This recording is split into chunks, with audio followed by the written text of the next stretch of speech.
Buenos días a todos. Primero, dar las gracias a METIC por un año más invitarnos a compartir con vosotros pues, nuestras ideas, nuestras reflexiones en un tema que ha sido nombrado durante muchas veces en estas jornadas, pero que yo creo que es un tema clave por el cambio que estamos viviendo en una nueva era tecnológica donde hay transformaciones, como ayer nos decía Antón, que generan sobre todo mucha incertidumbre. Y en esa incertidumbre pues tenemos que reducir de alguna manera los riesgos y para reducir riesgos lo mejor es ser capaz de desarrollar un escenario que esté gobernado y que nosotros seamos los dueños de nuestro futuro. Entonces, yo para hablar de este tema, que tengo aquí a tres compañeros estupendos, quería solo introducir un par de reflexiones basadas en un par de libros que aprovecho para recomendaros. Uno de ellos es el de Gray, el de La trampa de la tecnología, en el que pone de manifiesto pues, una situación que ya hemos vivido. La revolución industrial supuso un cambio social tremendo, tuvo una serie de consecuencias negativas, pero a la larga el beneficio para la humanidad ha sido tremendo. De hecho, la tecnofobia, el tecnoestrés que estamos actualmente volviendo a vivir eran frecuentes hace 200 años. Os recuerdo que los luditas quemaban telares ante el miedo de perder sus empleos por la nueva revolución industrial. Con lo cual, esto no es nuevo. Y lo que sucede es que la realidad es que la revolución industrial ha creado muchísimos más empleos, muchísimas nuevas tareas y ha permitido distribuir el incremento de productividad que supone la automatización entre un amplio abanico de clases sociales. La inteligencia artificial introduce una nueva era de la automatización que influye muchísimo más en las clases medias y, como digo yo, y de mediana edad, que nos hemos ganado la vida pues, con una serie de conocimientos que ahora se pueden automatizar. Me refiero aquí a todo al libro de Poder y Progreso de Acemoglu, que también os recomiendo, en el que hace también un buen balance económico y termina recomendándonos el que el futuro no es determinista, el futuro se puede diseñar y, como nos decía ayer Antón, desde el diseño tenemos que conseguir que las consecuencias de posibles consecuencias negativas de esta nueva ola tecnológica pues tengan un impacto menor. Para discutir sobre estos temas y debatir, que hemos debatido bastante durante estos días, pues ya sabéis que tenemos aquí unos ponentes de calidad y permitidme que, como decía Elena, empiece por nuestro flamante premio de tecnología, por Jesús. Sabéis que el Grupo Social 11, su fundación, vienen realizando precisamente una importante labor de inclusión social de personas ciegas y de otras discapacidades y la tecnología ha jugado un papel esencial. Jesús, tú el otro día nos ponías, cuando aceptaste y recibiste el premio, muchos ejemplos que a mí me gustaría que profundizaras, porque realmente la discusión está entre el ahorro de coste o la tecnología que verdaderamente aumenta la capacidad del ser humano para ser lo que es.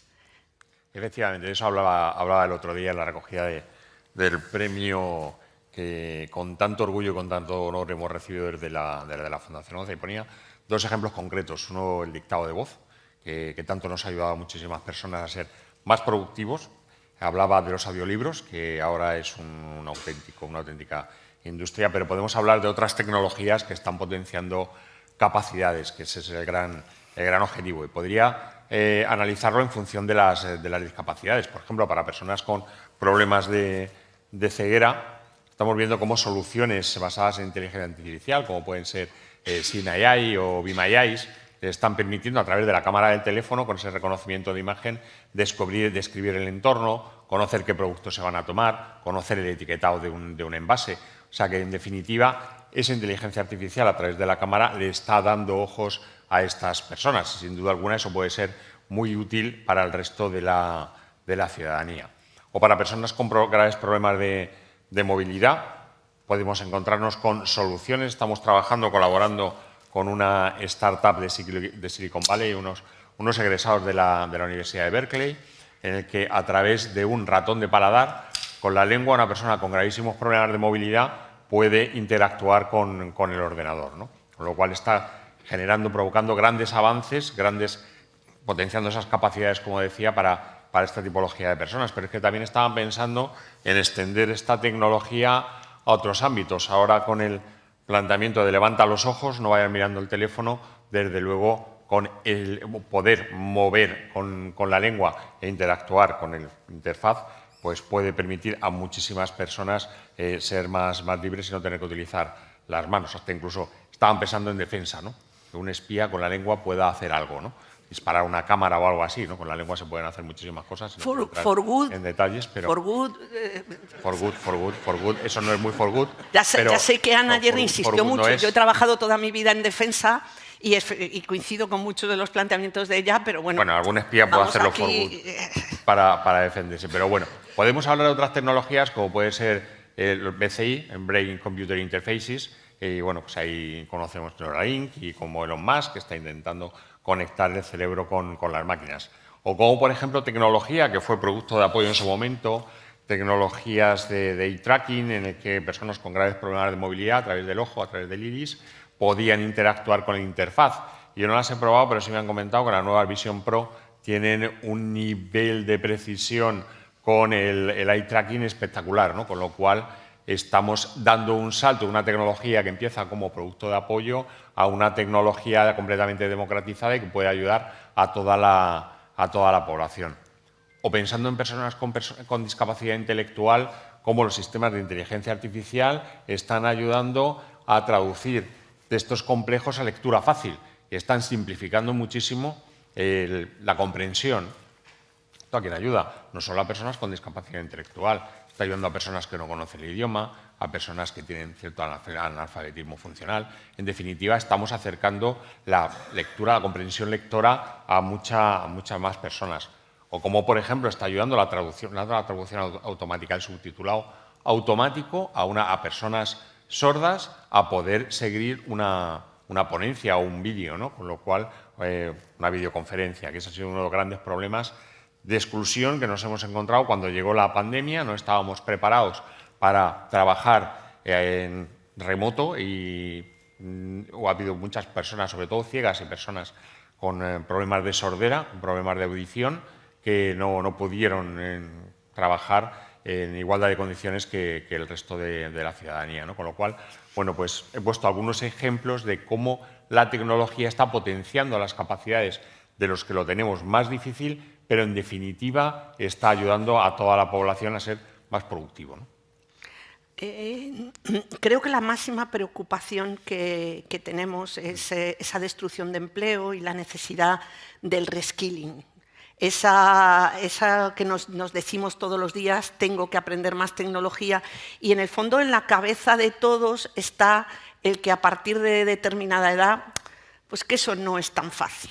Yo sé que tú tienes ejemplos de casos de personas que han tenido que adoptar y que lo han hecho, y a edades que no son precisamente tempranas. Sin duda. Voy a poner el ejemplo de una persona de mi equipo, un programador iOS fantástico, muy bueno, y esta persona con una discapacidad sobrevenida era conductor de autobús y ahora se ha tenido que reinventar en este proceso. Ha querido continuar teniendo una vida profesional, pero no conduciendo un autobús, sino directamente programando, y ahora se incorporaba al equipo de I+D.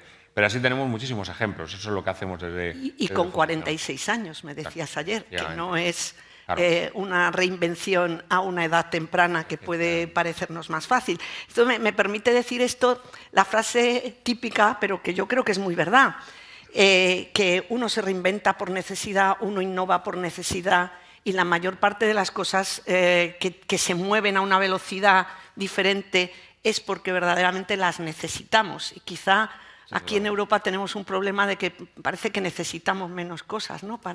Bueno, nosotros en la ONCE siempre hemos dicho que nosotros llevamos toda la vida no innovando, sino buscándonos la vida, ¿no?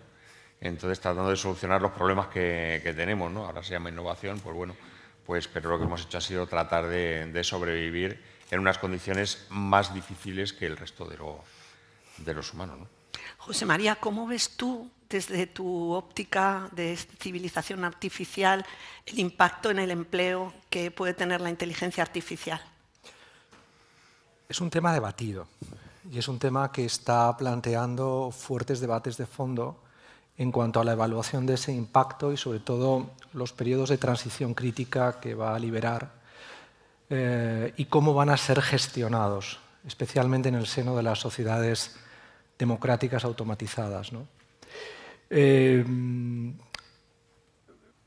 La exigencia de la adaptación a la innovación tecnológica es una cuestión que, como habéis reiterado, y es un aspecto que está más que consolidado desde un punto de vista de estudio, es el factor fundamental de la productividad y, por tanto, de la capacidad de competencia de las economías desarrolladas. Pero es verdad que en estos momentos las evaluaciones que están haciendo, por ejemplo, desde el MIT o desde Harvard University recientemente en un informe que ha aparecido, el riesgo de sustitución es incremental si no se acompaña con una adaptación educativa que implique que el ser humano que colabora con la tecnología y particularmente con la inteligencia artificial no haga una aportación de valor añadido. Y el debate que tenemos por delante es dónde va a estar la aportación de ese valor añadido. Y eso es un debate importante porque tiene que ver directamente con un vector estructural de nuestras sociedades democráticas como es la educación, y particularmente la educación pública y universal, que no está en términos de competencia absolutamente garantizada si introducimos la variable de equidad distributiva. Y yo creo que ese es el principal debate que tenemos como sociedad por delante a la hora de gestionar el impacto que va a tener especialmente la inteligencia artificial sobre el trabajo, que va a haber probablemente un desequilibrio crítico para el que en estos momentos ni hay un modelo de gobernanza claro, ni tampoco una identificación clara de los factores de equidad que deben ir acompañando. Los chinos a eso no les preocupa, pero que son nuestros grandes competidores, especialmente desde un punto de vista geopolítico. Pero para las sociedades democráticas quiero creer que eso sigue siendo muy importante. Debería serlo porque si vemos las cifras de los últimos 40 años, la mejora del poder adquisitivo se ha producido entre aquellos que tienen formación superior y grandes conocimientos, mientras que las personas con menos acceso a una educación o con una decisión de no estudiar han tenido una pérdida de poder adquisitivo superior al 20% en los últimos 40 años. Xavi, a ti te voy a pasar de tema porque yo había preparado este diálogo hablando primero de empleo. La educación ya vimos ayer que es una preocupación de este foro, pero a ti me gustaría preguntarte que hablaras de productividad, porque las dos últimas píldoras del grupo de reflexión han estado muy centradas precisamente en qué tenemos que reflexionar sobre el impacto de la tecnología en la productividad y el reparto de alguna manera equitativo de esas mejoras de productividad, porque no debemos pensar solo en automatizar para que al final haya beneficios solo para unos colectivos y que el resto de colectivos pues lo que tengan es problemas. ¿Cómo lo ves?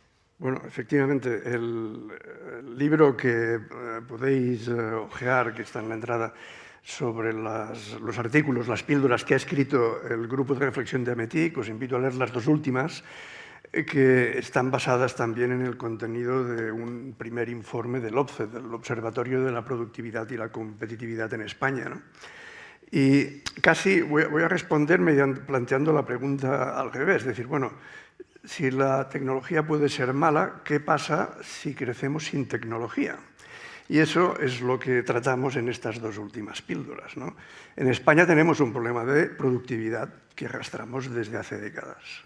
Nos alejamos de los incrementos de productividad, que ya son menores de lo que deberían ser en países occidentales, pero así todo en España la productividad está bastante lejana de lo que ha crecido, por ejemplo, en la Unión Europea durante los últimos 20 años.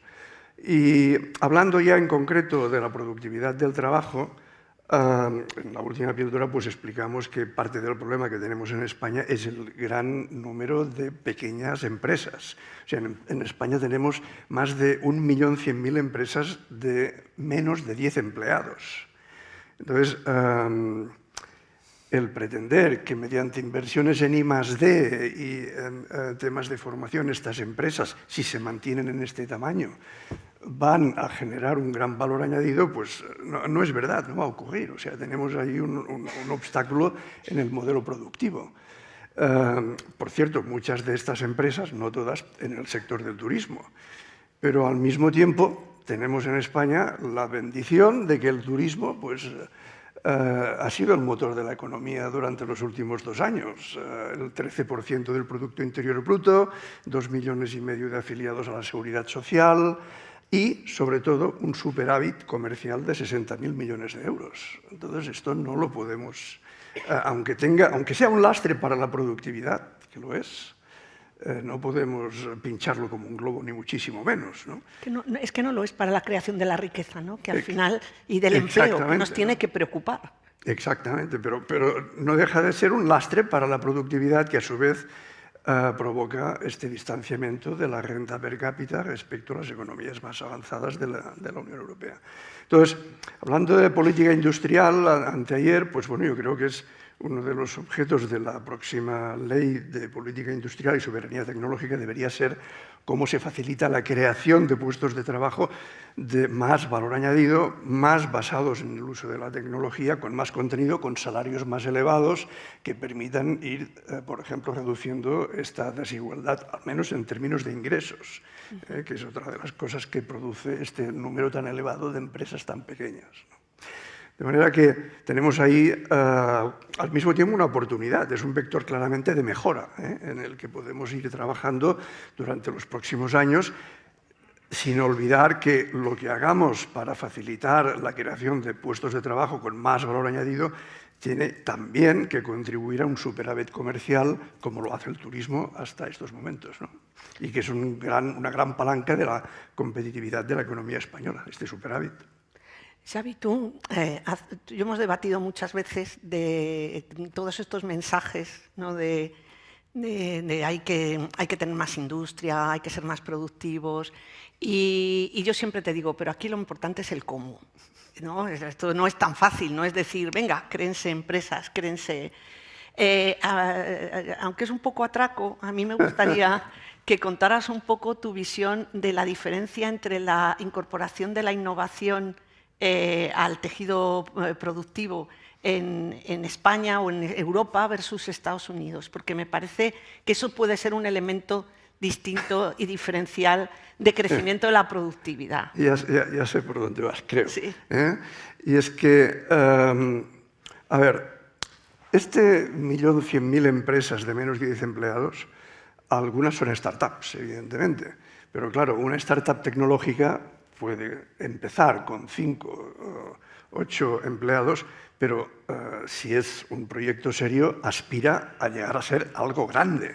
Sí, es que escalar es lo difícil. No tiene sentido que se creara una startup tecnológica para que 10 años después siga teniendo 5 empleados. Esto es una startup de 2 años seguido de 8 años de fracaso, ¿no? Entonces, claro, y ayer también salió en las discusiones con la Unión Europea, ¿no? El tema de la burocracia y las dificultades para acometer proyectos grandes, ¿no? Y yo he explicado en el grupo de reflexión cómo el gobierno federal de los Estados Unidos pues, utiliza la palanca de la compra pública como casi, yo diría, la herramienta fundamental para ayudar a estas startups a dejar de ser pequeñas empresas y empezar a ser empresas medianas y algunas de ellas llegar a ser empresas grandes y muy grandes, ¿no? La compra pública, los americanos tienen un programa que es el programa SBIR, Small Business Innovation Research, que si el gobierno federal te mete en este programa es como un certificado para que cualquier agencia del gobierno federal pueda comprar tu proyecto cuando eres una startup sin necesidad de ningún proceso negociado. Porque se supone que esta empresa pequeña tiene la propiedad intelectual de lo que ha creado y no tiene sentido pedir a otras empresas que suministren cosas que están protegidas por la propiedad intelectual de esta startup. Con lo cual, el gobierno federal dice, oye, tenemos esta startup, ha descubierto esto, todo el que quiera comprarle, que le compre. Porque una startup, lo más difícil, no es ni la financiación, con todo el respeto, ni el talento, no. Es conseguir los primeros clientes para una startup. Esto es lo más difícil de todo. Yo lo he hecho varias veces de crear empresas y os aseguro que lo más difícil, el dinero, la gente, los proyectos, la tecnología, todo esto se puede arreglar. Lo que no se puede arreglar es cuando sales de la oficina y nadie te compra lo que tienes. Entonces, si tienes el gobierno federal que dice, yo doy el paso y yo te compro, el Departamento de Energía, el Departamento de Salud, el Departamento de Defensa, el Departamento de Comercio, el que sea, pues claro, estas empresas a partir de ahí tienen un camino ya mucho más fácil para escalar y salir de este tamaño que nos tiene atenazados en la economía española con este 1.100.000 empresas de menos de 10 trabajadores.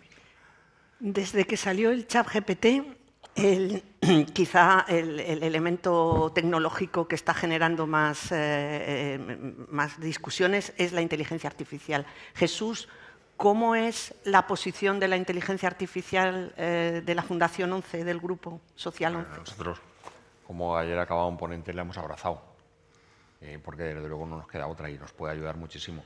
De hecho, estamos desarrollando proyectos francamente interesantes basados en inteligencia artificial.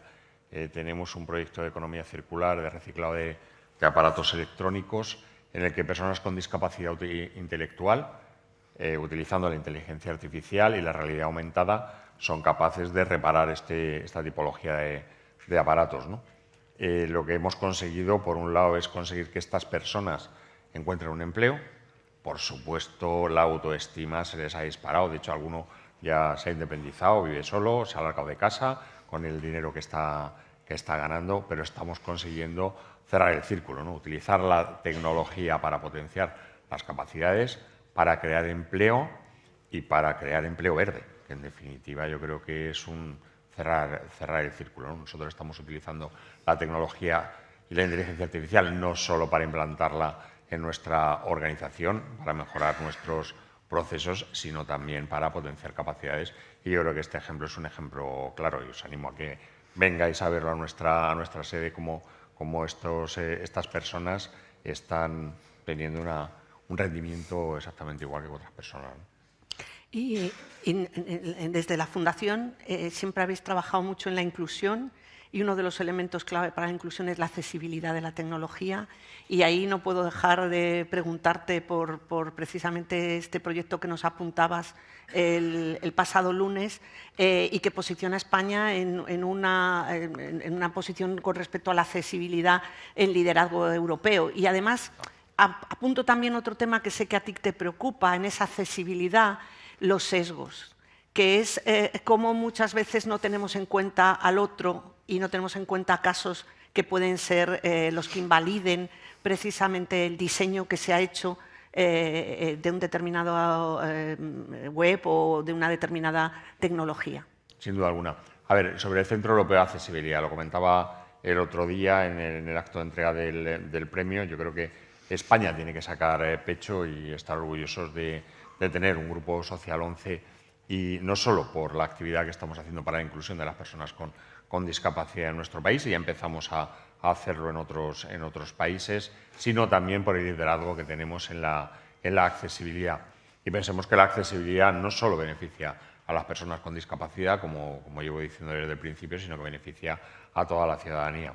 La Comisión Europea sacó a licitación en el año 2022 este centro para gestionarlo por un externo.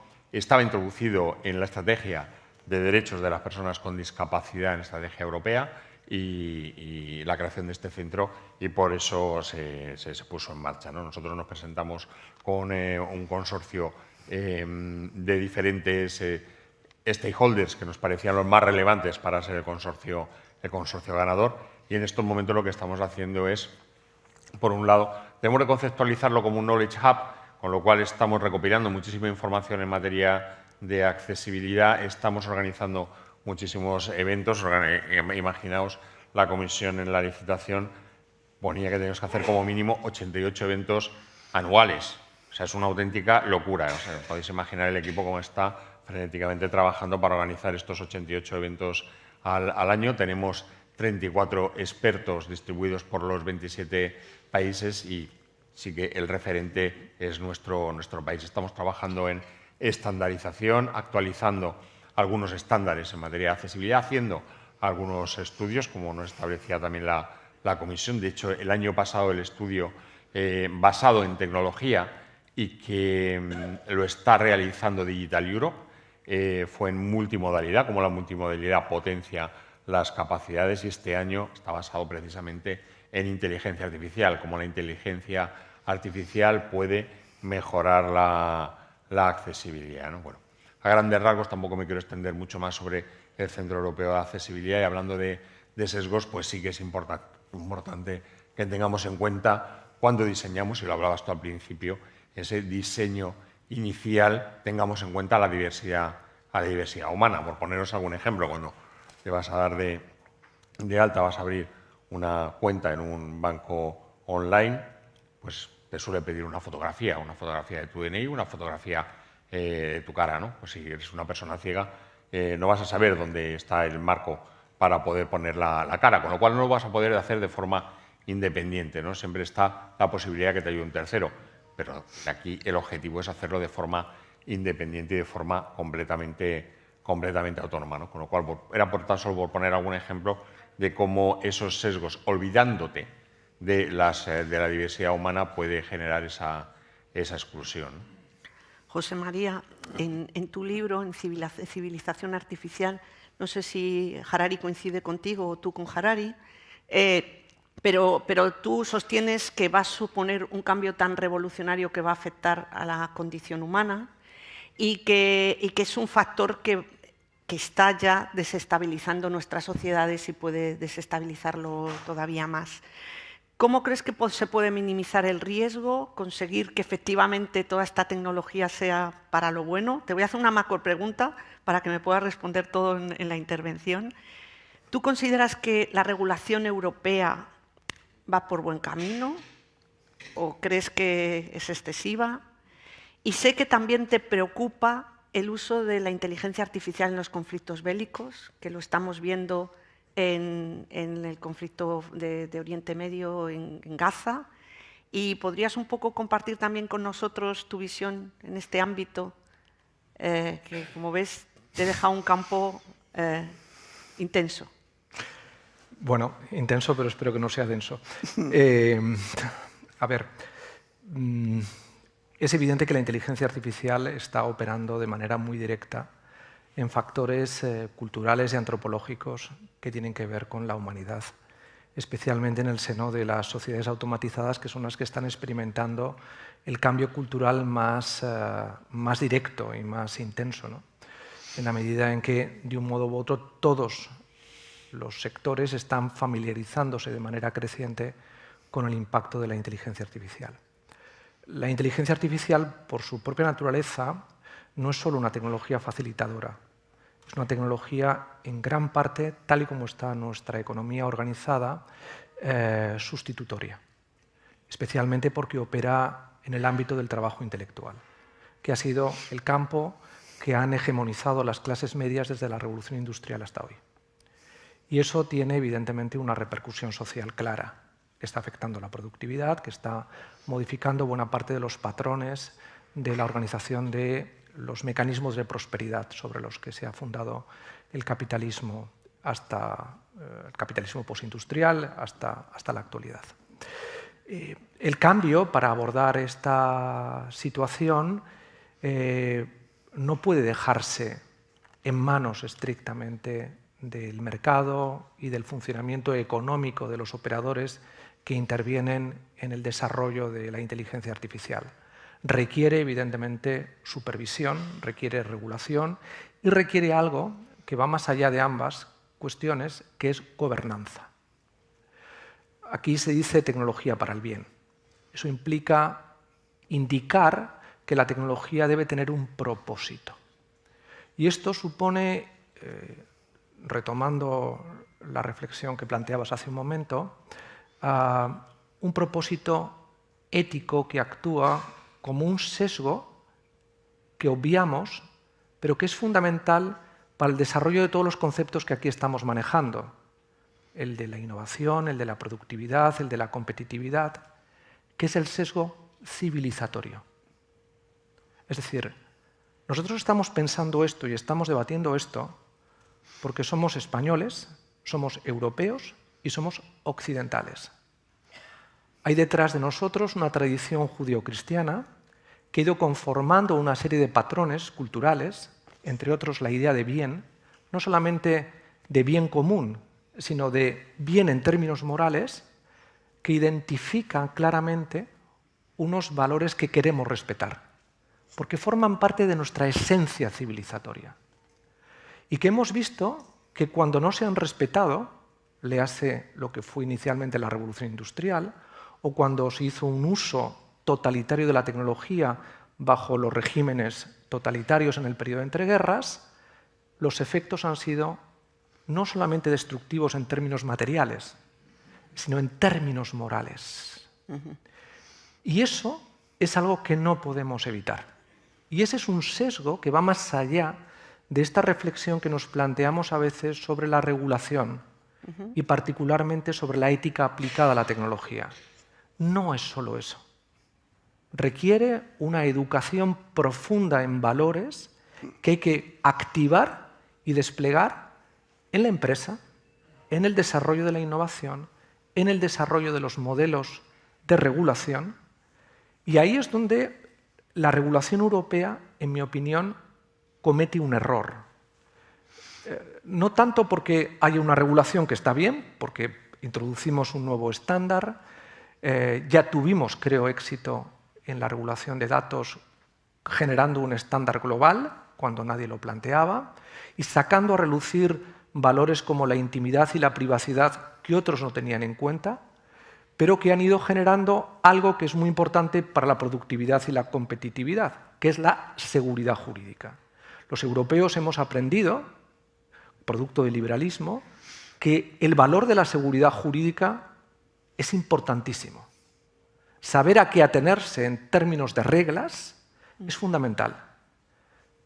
Y esa realidad es insuficiente, en mi opinión, en una tecnología tan compleja y con una potencialidad tan enorme en su capacidad de impacto como es la inteligencia artificial, si la ceñimos estrictamente a considerar las consecuencias negativas, maléficas, que en términos utilitarios puede liberar. Y ese es el sesgo interpretativo que la regulación europea ha planteado con el concepto de riesgo, que además es un concepto que responde a una mentalidad anglosajona, utilitaria, muy propia del common law, que no entra, en mi opinión, dentro de los patrones del derecho continental europeo, en el que la tradición romana, con todo el respeto al sistema de common law, es infinitamente superior. Y ya con esto termino.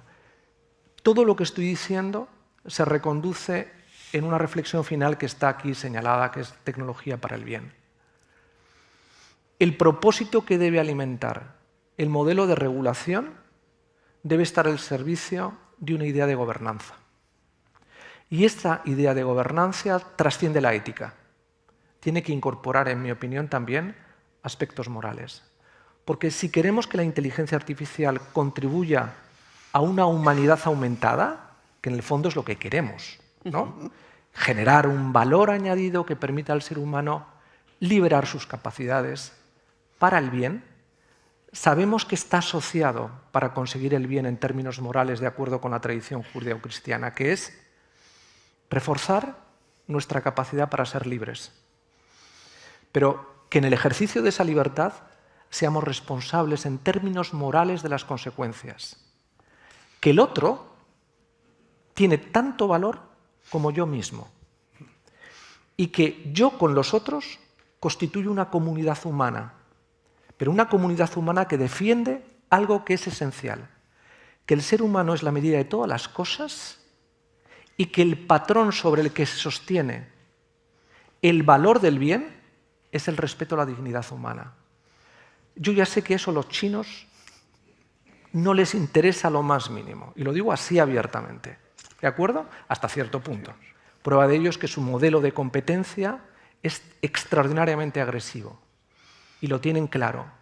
Pero lo que no podemos pensar los europeos es que porque ellos están operando así, nosotros tenemos que renunciar a esa idea de bien para poderles ganar una batalla que no se libra solo en términos materiales, sino en términos morales. Y esa viene siendo la historia de Occidente, probablemente, iba a decir, desde las guerras médicas. Desde que unos señores que venían de Oriente decidieron a los griegos explicarles cómo tenían que organizar su idea de la libertad. Yo quiero ser fiel a ese modelo y me gustaría que la regulación europea y que la gobernanza que aplicáramos fuera fiel a esa tradición. Muchas gracias por la reflexión, José María. Qué importante es la historia, qué importante es la filosofía, qué importante es, digamos, tener una tecnología más multidisciplinar que incorpore otras visiones y que incorpore sobre todo a una visión humanística y una visión de un objetivo para una sociedad que efectivamente se quiere comportar de una manera distinta. Tenemos algunas preguntas del público, nos quedan un minuto, entonces solo voy a formularla de manera genérica por si alguno queréis responderla. La pregunta que yo creo que podríamos responder, y Xavi te la voy a pasar a ti, ¿qué mensaje transmitirías a la Administración para optimizar la oportunidad tecnológica? Bueno, siguiendo en la línea de José María, yo creo que la Administración debería ser mucho más proactiva en organizar y gestionar la gobernanza de cosas como la política industrial, por ejemplo. O sea, no solo la inteligencia artificial, ¿no? Es decir, qué tipo de empresas queremos tener en el futuro, qué tipo de empleos, qué tipo de herramientas para tratar desigualdades, etc. Es decir, venimos de una situación en la que la intervención de los Estados estaba mal vista durante mucho tiempo, hasta que vino la pandemia del COVID. Y gracias a los Estados estamos vivos, muchos de nosotros, ¿no? Gracias a las intervenciones estatales, ¿no? Entonces yo diría que de cara a lo que viene, ya sea definir mecanismos de gobernanza, ya sea definir mecanismos de política industrial, o sea, ya no basta en establecer un marco y dejar que las cosas espontáneamente mejoren. O sea, yo diría que la Administración a partir de ahora tiene que ser mucho más proactiva, tomando iniciativas, negociándolas, discutiéndolas con la sociedad civil, evidentemente, pero una vez aquello se acuerda, hay que ejecutarlo y hay que ejecutarlo con los profesionales más competentes, con los recursos adecuados y con objetivos que puedan medirse, ¿no? Vivimos una etapa que realmente requiere muchísimo más diálogo, que es un elemento que no está totalmente bien afinado en nuestras sociedades. De hecho, nos cuesta dialogar e intercambiar opiniones. Y nos queda justo un minuto y os quería pedir un tuit a cada uno. Jesús. Y el mío es muy sencillo y habla de diseño. El buen diseño capacita, el mal diseño discapacita. Xavi. Hay que seguir insistiendo. José María. Tecnología facilitadora para la dignidad.